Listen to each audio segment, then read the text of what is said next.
Nats Chat is brought to you by Walters. This Friday night, Walters will be showing not only the Nationals and the NBA playoffs, but also Rough and Rowdy 17. This is a Barstool Sports event. Will feature over 20 fights. Should be a lot of fun. As always, head over to waltersdc.com/events for more information on all of the pay-per-view events that Walters is hosting.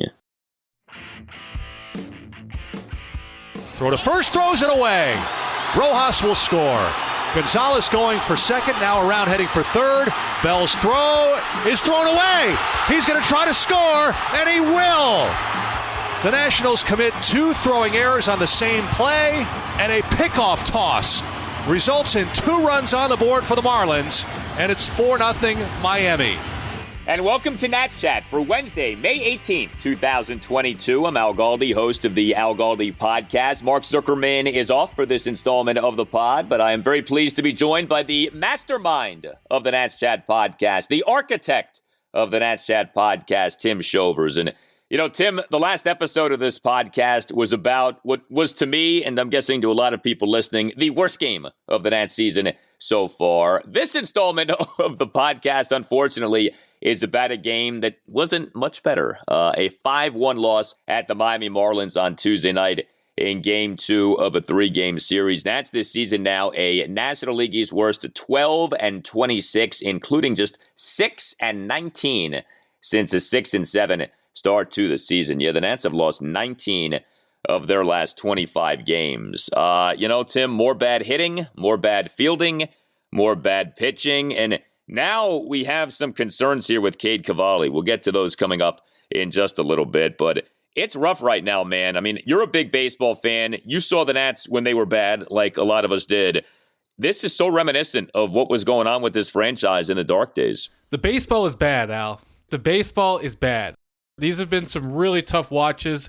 I actually, before we recorded this, I looked up starting with the Cubs series last year in D.C.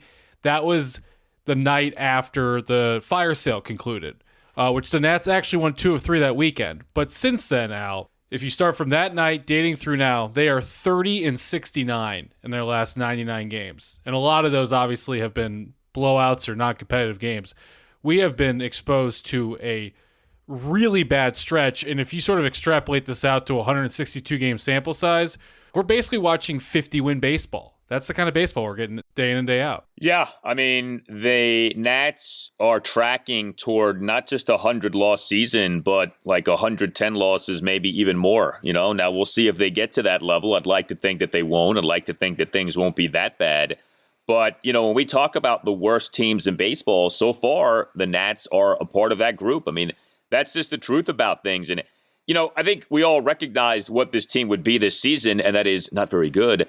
But, you know, there are levels to bad. And what we're seeing right now is, I think, an alarming level of bad. And, you know, it's one of the things brought up on the last installment of the podcast. It's like, could it be that things are worse than anyone realized? That this rebuild isn't just some quick little retool that Mike Rizzo and Davey Martinez need to engineer, but that things are worse than we ever thought? I don't know. I mean, again, you know, I don't want to be an alarmist and like overreact to just these last few games. But the thing is, it's not just these last few games. We're about a quarter of the way into the season. I mean, like I said, the Nats have lost 19 of their last 25 games.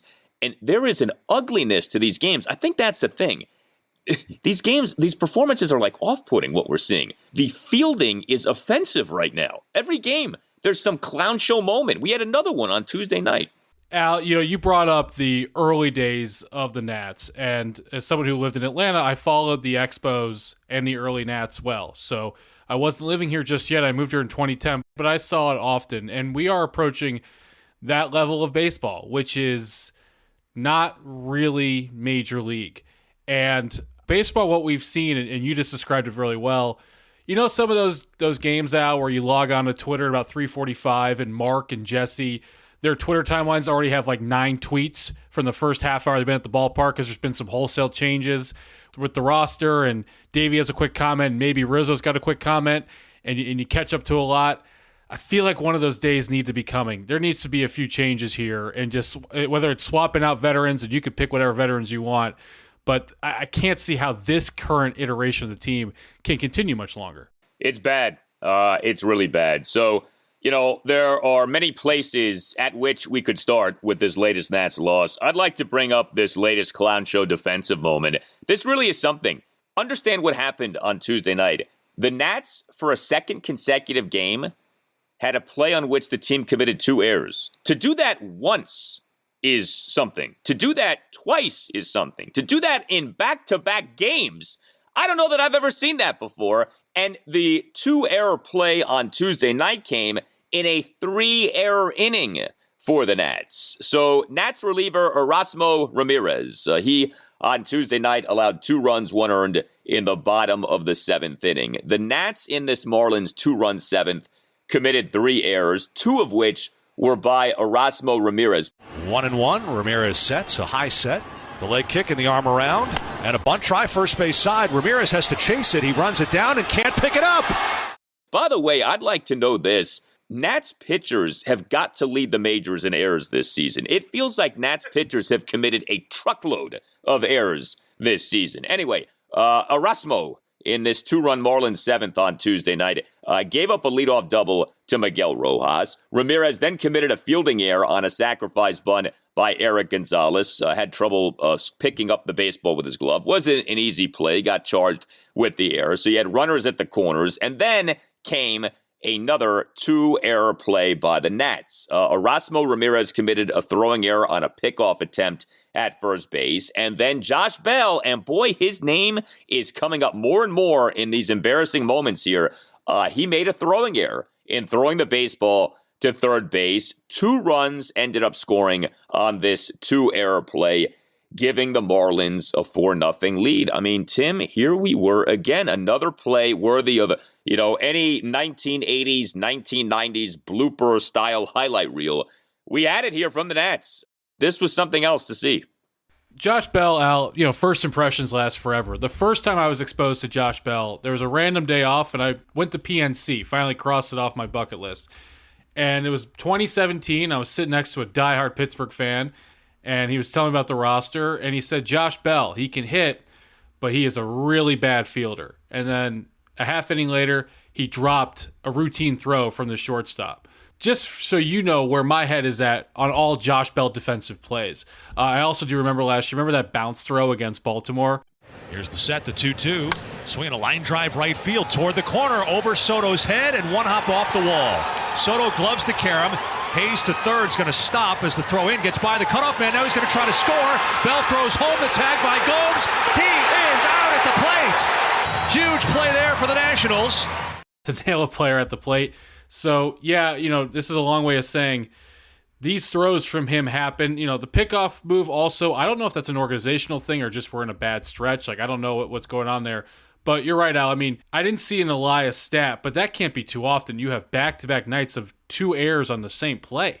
Horrible. And, I say this all the time because I think it's important to say, errors are not the ultimate determinant of how you are as a fielder in baseball, right? And I think most people by now are aware of that. That said, errors aren't completely meaningless. And if you're watching these games like we all are, these are, for the most part, legitimate errors. These are not like unfair errors. And in fact, if you're watching these games like most of us are, you're seeing a lot of plays on which errors are not being charged that are bad defensive plays by the Nats. So it's like, whatever you want to call the bucket of bad defense, that bucket includes plays that are errors. That bucket includes plays that don't officially go down as errors. But yeah, with Josh Bell, we get it, right? He's not a great fielder. He's doing his best. He at times has been okay defensively at first base. I think this season we've seen a lot more bad defensively from Bell than we saw last year. But in an ideal world, Josh Bell is your designated hitter. In an ideal world, Yadiel Hernandez is your designated hitter. But the problem for the Nats is they have a full-time DH in Nelson Cruz. And Nelson Cruz on Tuesday night was back for the Nats. He returned from a 1-game absence caused by illness. Good that he's feeling better. We're happy about that. But Nelson Cruz was right back to struggling. There were some encouraging signs within the last week or so. I don't want to say those signs have disappeared, but his last few games have not been great. He's been back to doing as he's done for way too much of this season, and that is not hit. And Nelson Cruz on Tuesday night, 0 for 4 with 3 strikeouts. He left 4 men on base. And how about the nature of these strikeouts? Cruz began the top of the second by striking out swinging on 3 pitches. He began the top of the 5th by striking out swinging on 5 pitches. And then Cruz in the top of the 6th with the bases loaded, 2 outs, and the Nats down 1-0. And your cleanup batter comes up to hit. Now Okert is ready. 3 balls, 2 strikes to Cruz. There go the runners. Here comes the pitch. Swing and a miss. He struck him out with a slider. The phrase cleanup batter comes from the guy is capable of cleaning out the bases, right? If they're filled up, this guy is a good enough hitter to where he can clean out the bases. This is the spot that your number 4 batter is supposed to thrive in. And Nelson Cruz in the top of the 6th in this spot. Again, bases loaded, 2 outs, Nats down 1-0. Strikes out swinging on 7 pitches. Tim, Nelson Cruz is batting .188. He has a .271 on base. He has a .299 slugging percentage. We've asked many times already this season, how much longer is Davey Martinez going to stick with Nelson Cruz as the every game DH and the cleanup batter? I'm all for giving people chances. I'm not a big believer in just, pulling the plug on someone, especially someone with a track record, quickly into the season. I don't know that it's quick anymore, and I think we're really getting to a time at which Davey is going to have to, at the very least, drop Nelson Cruz down in the order because he has had ample opportunity this season to do well, and he just is not doing well. To me, the only reason why you almost are keeping Cruz in the lineup is the hope of what you can get in mid to late July.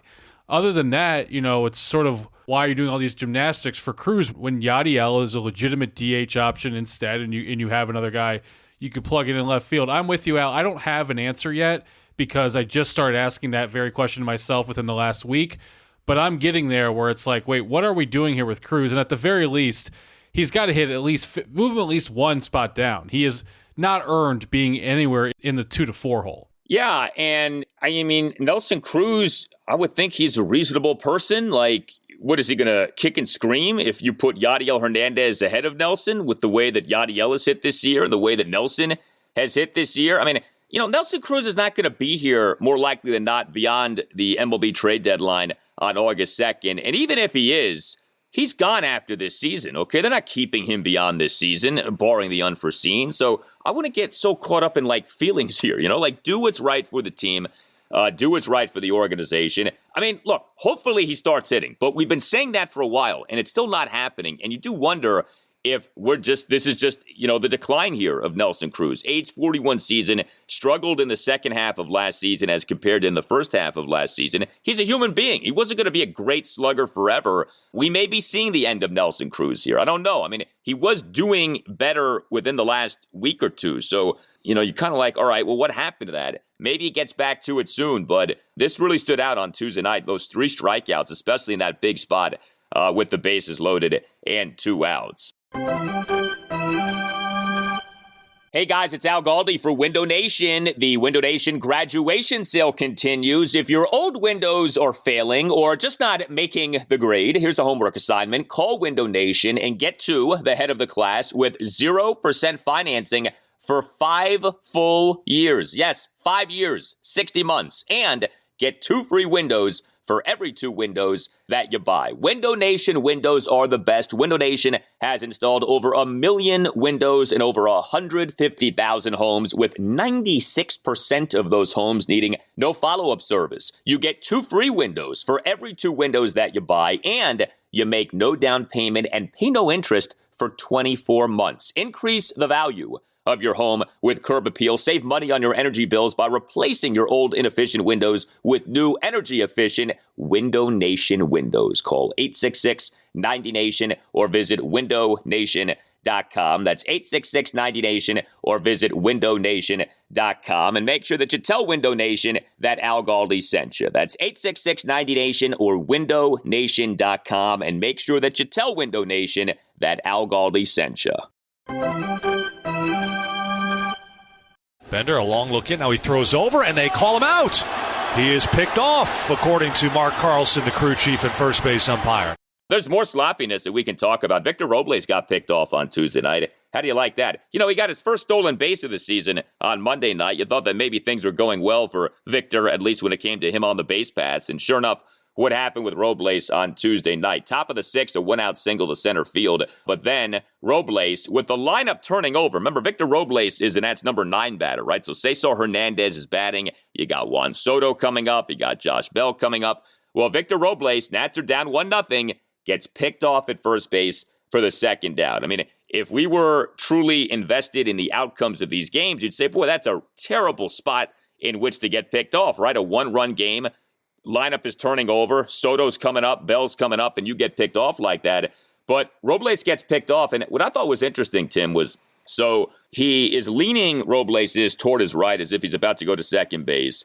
He then, in going back to first base, almost like just fell down on the infield dirt. I don't know if he didn't know where he was in relation to the first base bag, but he didn't really dive toward first base. He kind of like belly flopped on the infield dirt. And he was tagged out pretty easily, and he was tagged out so easily that he just ran back to the dugout. He didn't, try to argue what happened. He didn't even try to feign, hey, wait a second, I was safe. It was almost like he got humbled. He took his medicine, and he went right to that Nats dugout. Yeah, he that was a clear pickoff. You didn't need to see the replay on that one. We talked earlier about how the baseball is bad right now, and you talked about how inopportune a time it was based upon the score and where the lineup was. Those are just the things that bad baseball teams seem to do, right, Al? They just figure out how to make a bad out on the base pass, complete unforced error. And it's disappointing when you're hoping that Victor can get going after finally, trying to steal his first base of the season. Hopefully get a little momentum here. Yeah, and, last year I was not happy with how Davey pulled the plug on Victor Robles so soon as the Nats' number 1 batter. It's not like Victor did a lot to earn that spot as the season went on. But this season, there's no doubt, Victor's been out there on pretty much an every game basis. This is his chance. I often wonder if this is it for Victor Robles with the Nats this year. It's do or die. And if he doesn't do well this year, then maybe he's still with the team moving forward, but he's not going to be a starting player for the team moving forward. He's going to become like a Michael A. Taylor and become like a 4th outfielder for this team. But, yeah, he's getting his shot. And something like that, getting picked off like that in that spot, that's the kind of thing that drives Davey nuts. It's the kind of thing that drives Mike Rizzo nuts. Not a smart play. Victor knows that. He's not ignorant of the reality. He gets that. But that was a bad moment for him there. So for the Nats on Tuesday night, just the 1 run. The Nats totaled just 7 hits, double, and 6 singles. Worked 4 walks, 0 for 5 with runners in scoring position. We talked about the latest sloppiness with the defense. The Nats starting pitcher on Tuesday night was Joan Adon. Interesting outing for Adon. So he was coming off a rather poor outing, that 4-1 loss to the New York Mets at Nationals Park last Thursday afternoon. 3 runs in 3 2/3 innings. His control, again, was a big problem in that outing. 5 walks, a hit by pitch, a wild pitch. He threw 84 pitches, just 44 of which were strikes. Think about that, 44 strikes versus 40 balls. Well, Joan Adon on Tuesday night issued no walks. That's a huge victory in and of itself right there. Joan Adon came into the game with a walk rate this season of 6.47 walks per 9 innings over 7 starts. It was good to see that, but like I said, he only lasted for 4 2/3 innings. He gave up 5 hits, a homer, a double, and 3 singles. He issued a hit by pitch. He recorded just 2 strikeouts, but he threw a lot of pitches over the 4 2/3 innings, 84 pitches. And it did look like he was starting to fade. He, in the bottom of the 5th, gave up a leadoff homer to Miguel Rojas to left field for a 1-0 Marlins lead. Still, 1 run in 4 2/3 innings. He only gave up the 1 run. Didn't last for long. I don't want to try to make this out to be a great outing. It wasn't, but it was improvement. It was better from his last outing, which was pretty poor, so much so that we were wondering if, he might not be long for the Nats rotation. Yeah, I think more important than the amount of runs given up this game, it's the amount of walks issued, and that was a big fat 0. I consider in some portion this outing a success for Adon. I didn't think he pitched particularly well, and then I was pleasantly surprised at the line when he exited the game. 5 hits in under 5 innings, that tallies pretty quickly. I like Al, his fastball, his off speed, especially with 2 strikes. It doesn't seem like he knows how to get guys out just yet, but where I'm going with this is I'm encouraged with what I'm seeing from Joan Adon and bits and pieces on the nights where he's not walking guys. On the nights where he's walking 6 dudes, I don't have much of a defense there. But overall, I think if you're a Nats fan, feeling a bit better about Joan Adon. I think you see things to like. the big thing is what you said, the walks, the lack of control. He does throw hard.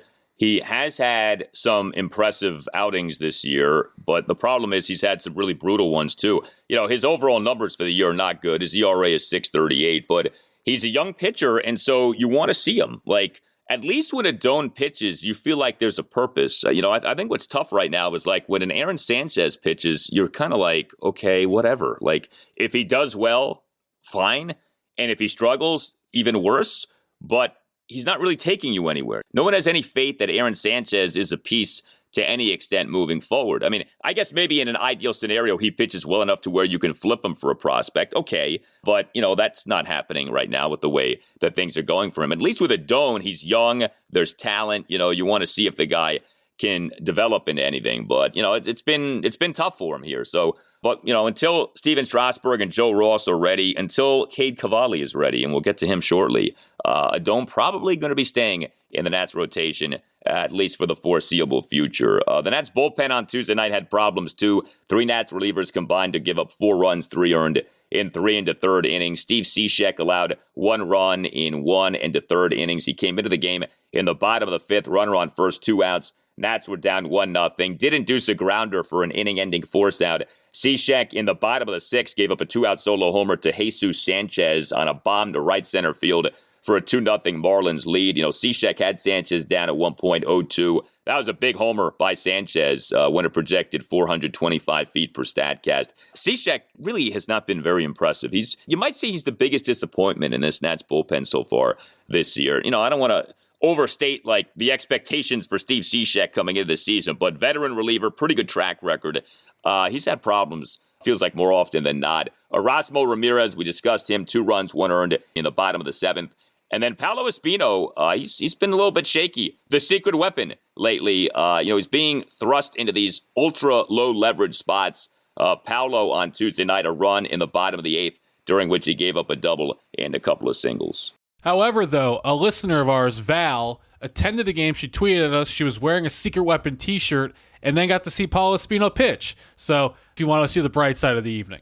Well, that's good. That's good. And speaking of listeners of the Nats Chat podcast attending this game on Tuesday night, shout out to @FortCircle on Twitter, sending us a photo of him standing behind home plate prior to the game in a glorious Nats Chat podcast t-shirt. We've put that out there on social media, on Twitter. You can follow the Nats Chat podcast on Twitter @Nats_Chat. I get a kick out of this, though. Like, of all of the visiting ballparks to have multiple people represent the Nats Chat podcast, the Marlins Park, Lone Depot Park, at which 8,097 fans were in attendance on Tuesday night. That's where we get multiple people showing up with Nats Chat podcast t-shirts. That's great. Al, I know a lot of people that got grandparents in this area that live in West Palm. I don't have to tell you. So I can't say I was too stunned. That was great. I didn't anticipate that because obviously the ratio percentage of fans is lower. So, we get 2 fans. That really stands out at Marlins Park. Yeah, I mean, 2 is like, a third of the crowd for the Marlins during the week. So we'll take that, absolutely.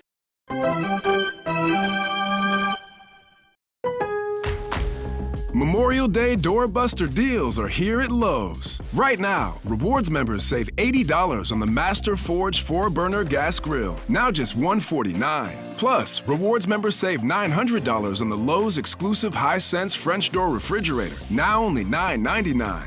Lowe's, we help, you save. Valid through 5/26. Selection varies by location. While supplies last. See Lowe's.com for more details. Program subject to terms and conditions. Details at Lowe's.com/terms. Subject to change. 1-2 pitch is lifted toward left center, toward the gap. Long run for Palacios. He lays out but can't catch it. It lands in safely. Peterson has scored. Kingery has scored. Maton scrambling to the plate. He'll score 2. And it's a 3-run double for Jairo Munoz. A 4-0 Lehigh Valley lead in the top of the first. All right, as if there wasn't enough bad news for the Nats on Tuesday night at the major league level, we also had this at the minor league level. Boy, I wish we had happier news to be discussing, but we just don't right now. But Cade Cavalli on Tuesday night got shellacked. Cavalli in an 11-5 home loss for the AAA Rochester Red Wings to the Lehigh Valley Iron Pigs. allowed 5 runs and got just 2 outs. Cade Cavalli now, over 7 starts for Rochester this season, has an ERA of 7.62 and has a whip of 155. Now, you might say, well, what happened on Tuesday night really skews those numbers to a degree, yes. But if you've been following Cade Cavalli, you know he's not killing it at AAA so far this year. Just like, oh, by the way, he didn't kill it at AAA last year. It's really interesting if you study how Cade Cavalli has done in the minors for the Nats. Awesome for the High A Wilmington Blue Rocks last season. Awesome for the AA Harrisburg Senators last season. But he struggled for AAA Rochester last season over 6 starts. ERA of 7.66. And now here we are this season. Cavalli, over 7 starts for Rochester, has an ERA of 7.62. So over 13 starts combined now for Cavalli at Rochester. You're talking about an ERA well over 7. Should we at all be concerned? I think that's the question. Is there reason for concern here with Cade Cavalli? Al, in my notes, I had, ask Al, should we be concerned about Cavalli?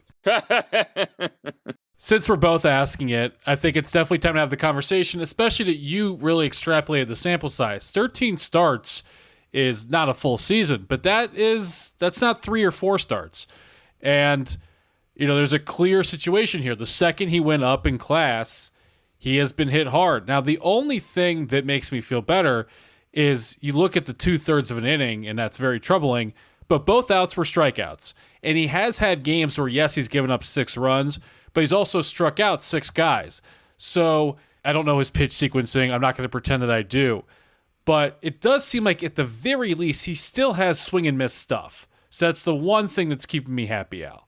He does have those things, and that's better than not having those things. But I think here's the thing that I come back to. If you have to ask the question, should we be concerned, then the answer is you should be concerned. Okay, now, it's not that you need to, panic, okay? It's not like you need to say, Cade Cavalli is a bust, but I think what you do say is, this isn't good. Why is this happening? And why is it now that over 2 seasons at AAA, and, 13 starts, so it's not, 40 starts, but it's 13 starts, why is he having these problems? And, it's not like the ERA is 4. The ERA is over 7, okay? So that's, I think, worth pointing out here, too. Cade Cavalli is still regarded as one of the top pitching prospects in baseball. If you go by the top 100 prospect rankings on MLB Pipeline right now, Cade Cavalli is the number 37 prospect in all of baseball. So there's a long way to go here, and maybe he's just learning some hard lessons at AAA. But I think the takeaway, ultimately, when it comes to the Nats at the major league level is he's probably not coming up anytime soon. I think going into this season, if you would have said, okay, going into June, is Cade Cavalli pitching for the Nats at the major league level? I think a lot of us would have said yes. Don't forget what Davey Martinez said not that long ago. Remember, Cade Cavalli was among the Nats non-roster invitees to 2022 Nats spring training. After a performance on March 25th in an exhibition loss to St. Louis, Davey Martinez, during a post-game press conference, would not commit to demoting Cade Cavalli. When asked what was next for Cavalli, Davey said, quote, I think we'll keep him here and let him throw again in 5 days, and we'll see where we're at, end quote. And there was actually some thought at that time of, wow, could Cade Cavalli actually begin the season at the major league level? Well, that didn't happen. His next outing was a debacle, another game against the Cardinals, March 30th. He, in relief, allowed 11 runs, 10 earned in 2 1/3 innings. And now that we're seeing what we're seeing from him at AAA, it's hard to make the argument of, hey, you got to call this guy up right now. I think at some point this season he'll probably be called up. But you know what? Maybe it doesn't end up happening until July or August, maybe September. He's not pitching well enough right now to say that he needs to be summoned. And as bad as the Nats pitching is, the development of Cavalli matters more than anything happening at the major league level right now in terms of pitcher performance. So, yeah, I think this is, of the many disappointing things about this Nats season, you could argue this might be number one, that Cade Cavalli, his performance at AAA has not been such to where he's like banging on the door to be called up to the majors. No, this is the most concerning thing. To me, the 2 most important things this season were Gray and Cavalli and how they're doing. And Gray has done, I like what I'm seeing from Gray, And this is very alarming. Al, you talk about, you think you'll see him by the end of this season, maybe, and September and August are a long way away. But right now, it's tough to see him making his debut in 2022. He's going to have to really turn it around over the course of the next few months. It's hard to say because Cole Henry's innings have been short, but almost at this point, if you ask me who gets promoted first, Henry to Rochester or Cavalli to Washington, right now, I guess if I had to pick one, I'd lean towards Henry. Yeah, and I brought this up off the air to Mark the other night. Is it at all possible that Cole Henry ends up being called up to the majors before Cade Cavalli? Now, that still would seem rather unlikely because Cole Henry has to do well at AAA, and for all we know, Cole Henry might pull a Cavalli and, be dominant at AA and then struggle at AAA, but it's not been good for Cade Cavalli at AAA. This is over multiple seasons now, albeit over 13 total starts. So, it's not a massive sample size, but it's not a nothing sample size. And it's not just, again, that he's having some issues. It's that his ERA is over 7, okay? That's really bad. So we'll see. But this is a huge deal, the development of Cade Cavalli, and hopefully the Nats are able to get him on track. He does make his major league debut this season. He looks great, and we can laugh at what happened against the Lehigh Valley Iron Pigs on this Tuesday night. You tell us what you think. You can hit us up on Twitter at Nats_chat. You can email the podcast, natschatpodcast@gmail.com. We've gotten a lot of great emails in recent days. I want to read you this email. It comes to us from Owen Ranger. He says, on today's episode, so this is written for Tuesday, Mark and Al talked a little bit about clubhouse atmosphere and guys feeling like they can express themselves through their play and otherwise. Who are the clubhouse leaders now? It used to be Zim, Max, and Trey before the trades last year. All of them brought a ton of personality on and off the field. Who has replaced that? I think that's an interesting question. I think the topic of leadership can be overrated, and, leadership is kind of a cliche thing, and it's this abstract concept, and what exactly is leadership? I think it's different things to different people. But to Owen's point, you think about, the people who in theory should be the quote-unquote leaders, right? Steven Strasburg, well, he's not pitching for the team so far this season. Patrick Corbin, well, he's a really bad pitcher right now, Maybe he's a leader, but I wouldn't be stunned if he isn't, given kind of where his career is at. Juan Soto should be a leader. He's very young, but you would think he would check that box. Josh Bell, Nelson Cruz, okay, but, Cruz is struggling big time right now, so his leadership, quote-unquote, only goes so far. The Nats have a lot of veteran players, right? But so many guys aren't doing well. I'm not sure how far you can go with your leadership when you're not performing well, and I think that's an issue for the Nats here. I'm a big believer in leadership. I think that stuff really matters in the dugout. I don't have the numbers to quantify it. It's just sort of a feel thing, having watched the sport. The one thing where, we're not behind closed doors, I do wonder who is the guy that closes the door after these last 2 games, and we've now had 3 embarrassing plays in under a week, and says this expletive stops now. Is that guy on the team? I hope so. There's plenty of options you just laid out, but you knew that Max Scherzer would have said that. I thought Scherzer's leadership was so valuable on top of, obviously, his right arm, which was most important. So to Owen's point, usually bad teams and leadership, that relationship is strong, and I hope to see more of it as things hopefully turn around. Yeah, the truth may be that the leader is the manager, Davey Martinez. And, I think about Davey, and certainly the state of the Nats is not the fault of Davey. I think we all get that. But this sloppiness doesn't reflect well on anyone, including Davey and his staff. And it may not be that the sloppiness is the fault of Davey and his staff, right? But when you're watching this, you say to yourself, boy, do they work on these things? And of course the answer is yes, the Nats work on base running and work on fielding. But boy, those things have been so bad for so much of this season that you do start to call things into question. And, if nothing else, I would think Davey is embarrassed for himself of and not that he would ever say this, but it's you're making me look bad, you're making my staff look bad. Again, he's not going to say this to the players, but internally, that's got to be a thought that crosses his mind, because if you don't know better and you see some of these moments that we're seeing and that we're talking about, 2 error plays and, guys getting picked off and Nats players routinely being thrown out at home plate, you're like, who's running the ship, right? Like, who's teaching these guys how to play? Who's instructing them? So it's not a good look for anybody right now. And all we can hope is that things get better, and we shall see. Well, keep the feedback coming to us. Hang in there. We are all in this together. Remember, the Nats Chat podcast is with you after every Nats game day. You can tweet us at Nats_chat. You can email us, natschatpodcast@gmail.com. If you are a Nats fan, if you're looking for in-depth Nationals conversation, you get it on this podcast like you get it nowhere else in the Washington, D.C. market, and we appreciate all of you for being with us here for the Nats Chat podcast. You can get yourself a Nats Chat podcast t-shirt and wear it to Lone Depot Park like some of our great listeners have by going to natschatpodcast.square.site. That's natschatpodcast.square.site. All Nationals radio highlights on Nats Chat are courtesy of 106.7 The Fan. Mark Zuckerman will be back with me on the next installment of the Nats Chat podcast. For Tim Shovers, I'm Al Galdi. We thank you for listening to this installment of the Nats Chat podcast, and we have solicited for your memories, your stories from that Nationals 2012 National League East winning season, the breakout season for the Nats in D.C. This is, of course, the 10-year anniversary of that season, and so we'll leave you with these memories from John Walker in Alexandria, Virginia. Good morning, Alan Mark. This is John Walker, Alexandria, Virginia, responding to your request for memories of the 2012 Nats season. I'm recording this while in Sandwich, England, the far southwest of England, further showing the global reach and future domination of the Nats Chat podcast. Harken back to my memory of 2012, which was mostly the epic meltdown in Game 5. I've got some sub-memories associated with it.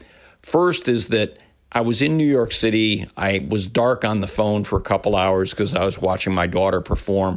When I came out of that performance, I had a note from a friend of mine who shall remain nameless, let's call him Harvey, saying, Harper just hit a 3-run home run in the bottom of the third, Nats up 6-0. I like our chances. I chastised him at the time for being a jinx. Henceforth, he has been known, of course, as Harvey the Jinx. Next memory is of the 8th and 9th innings, feeling pretty good when the Nats got the insurance run in the bottom of the 8th. Then, of course, the top of the 9th happened. And I remember thinking, this is one of the most epic, soul-crushing, mind-numbing meltdowns I've ever seen. Fortunately, I'm not that much of a Nats fan, which I wasn't at the time because of kids, etc., dominating my time and energies. And I just was struck by how horrific it must be for people who really cared. I then got to experience something close to it, but not quite the same, in Game 5 of the NLDS against the Cubs in 2017. Third memory is sitting in the stands in the NLCS Game 4, 2019, when the Nats scored 7 runs in the bottom of the first to go ahead of the Cardinals 7-0, and thinking to myself, and I'm sure I'm not alone, not enough, not enough, not enough. We need more runs. I've seen this movie. We need more runs. We never got more runs, but we held them to less than 7, and of course the rest is history. Anyway, just wanted to pass those thoughts along while helping the global reach of the podcast. Keep up the great work. Very much appreciate everything. Thank you. Runners second and third, 2 out, 5-0 Nationals, bottom of the first. Swinging a fly ball, left field toward the line. Ozuna on the run, can't get there, drops in for a base hit. Scoring is Robles, behind him, coming in from second is Gomes on a single to left. 2 runs batted in for Trey Turner. 7 runs home here in the bottom of the first inning. They'll all be charged to the starter, Dakota Hudson, with 2 out of the bottom of the first inning. 10 Nationals have batted. It's Washington 7, St. Louis nothing. Unbelievable.